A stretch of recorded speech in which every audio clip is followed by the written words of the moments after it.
Hey, I have a question for you. How do you know if you're obsessed? More about that right after the intro. Welcome to the Day One Journey, episode 307. Ching. Yeah! So how do you know if you're obsessed? How do you know if other people are obsessed? Well, if you remember, in the last episode, I shared with you the deep connection I felt to these people I was reading about.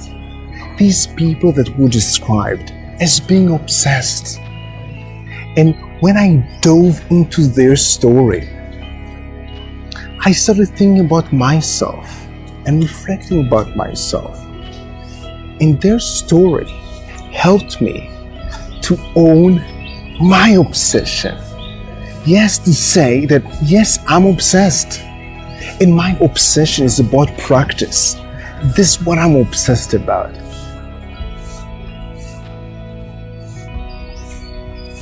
So this is what I feel. I feel that I'm obsessed. I own who I am.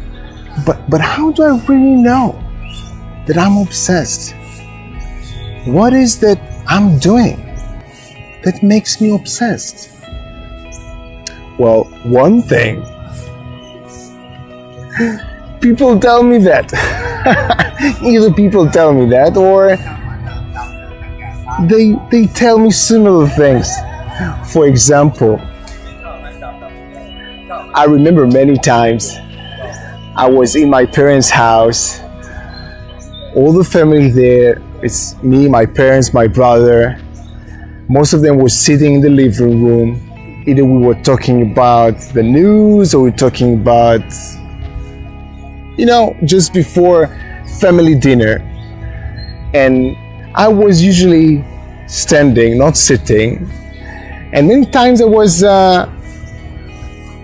just practicing my body isolation, either rolling my shoulders, doing my head isolation, practicing my dance movements. Many times I wasn't really aware of doing it. And every single time, after a few minutes that I was just not making any signs of stopping, my brother would say something like, "Can't you just stand still for 2 minutes? Can you just not move for a few minutes?" And so even though he wasn't saying obsessed, but when I think about it, this is one of the things that makes me obsessed. I just don't have the stop button. Yeah, I don't have the off switch. I'm not stopping. I'm not stopping my practice. I'm obsessed about practice. Means for me, at least part of it, means for me that when I'm practicing, I'm not thinking about stopping.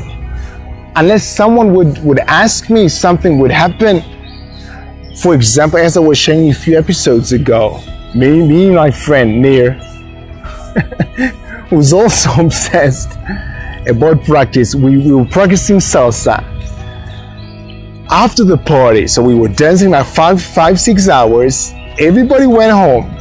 We were there still practicing 5-6 a.m. in the morning.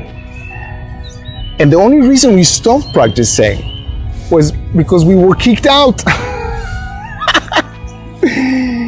So if they would have let us be there more time, we would just practice more. And this is, when I think about this, is one of the key things that makes me obsessed. And when I think about the stories of the people I was reading about in the books, they share the same mindset of I'm practicing, I'm not going to stop, whether consciously or unconsciously. So for example, when I was reading about Mozart, it was said that he was practicing for 5, 10, 15 hours a day on his violin, and he didn't want to stop. His parents needed to force the violin out of his hands to make him to stop and go to sleep. And this is when I felt connected to him and the other people I was reading about in the books. They just keep practicing. They didn't want to stop. They didn't have an off switch. And this is exactly like me. I'm not looking forward for the weekend where I could stop practicing. I'm looking for the next practice. And not only that, it's not only I don't look for the weekend where I can rest and stop, I look for more opportunities to practice before the weekend arrives. Like, I see a space that I can do my choreography with my dance partner. I see a space here in the park. I would tell her, let's do some extra practice. I'm looking for more opportunities to practice. And I don't have the stop button. I don't want to stop. For me, it's okay, I'm gonna keep practicing. Usually, in my experience, what happened in my life, if I was practicing with someone else, they just got tired. And if I was doing it alone, usually someone would ask me to stop. So I would stop. So back to you. Back to you. What do you like to do in your life that you wouldn't like to stop doing? Just, what is one thing in your life that you don't have the off switch, that if you were to start doing it, you just wouldn't stop? You just keep on doing that, being super energized, super passionate, and just not even have the stop button. Take some minutes. Take a minute. Take 5 minutes. Think about it. And see if you can come up with one thing that you don't have a stop button, that you will just keep on going until you fall asleep, probably. Do this interesting exercise today. And of course, have an amazing day one. See you tomorrow.